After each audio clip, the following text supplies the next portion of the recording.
Аз съм идиот.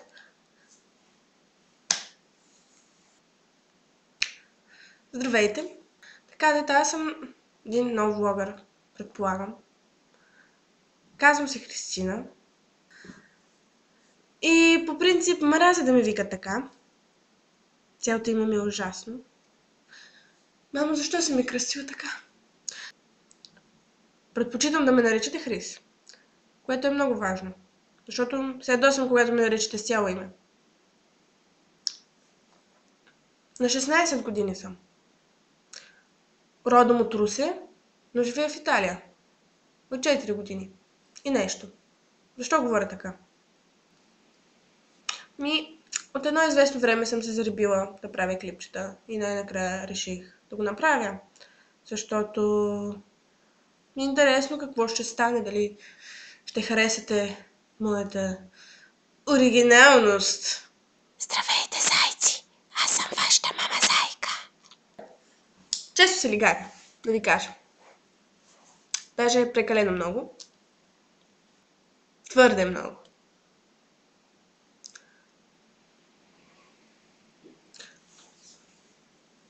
Имам 3 котки вкъщи, но в момента мога да ви покажа само една. Това е Грейси. Грейси може да кажеш здрасти. Ето, ще ви помаха с лапичка. На мама, котито, сладкото, ще ти с папа. Котката ми се оплаши. И избяга. Да. Често плаша хората.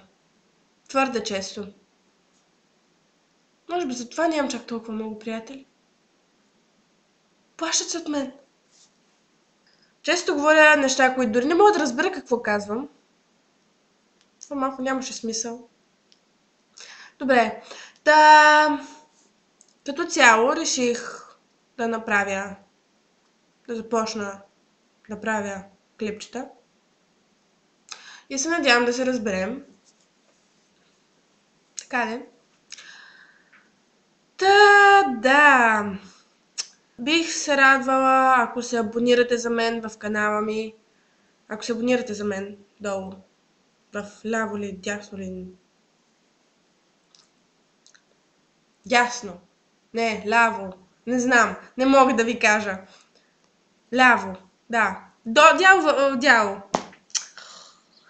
Ляво, вдолу. Долу вляво. Има едно такова. Абонирайте се. Може да се абонирате. Колкото и тъпо да звучи, това всеки го казва. Добре, отдолу ще пусна линковете ми в Facebook. Ами аз имам само Facebook. Да. Може да ме последвате, ако искате. Да ме харесате. Бих се радвала. И ако някой от вас иска да ми пише, което е малко вероятно, може да го направи. Нямам нищо против. Аз съм отворен човек. Имам голямо сърце. Бих се пръснала от любов. За всички ви. Обичам ви. Вие сте някъде в сърцето ми. Но къде точно не мога да ви кажа. В лявата или в дясната страна. Сърцето беше разделено на 2 части, нали? Мисля, че това стига за днес. Малко е кратък клипа, но като за първо видео. Ако имате въпроси, може да коментирате или да ми пишете, както вече казах. Ще се радвам да отговоря на въпросите ви. Дори може да направя видео. В което да ви отговоря на въпросите. Следователно, да. Това е от мен. Това е от мен за днес. И да, ще се видим следващата седмица. Чао!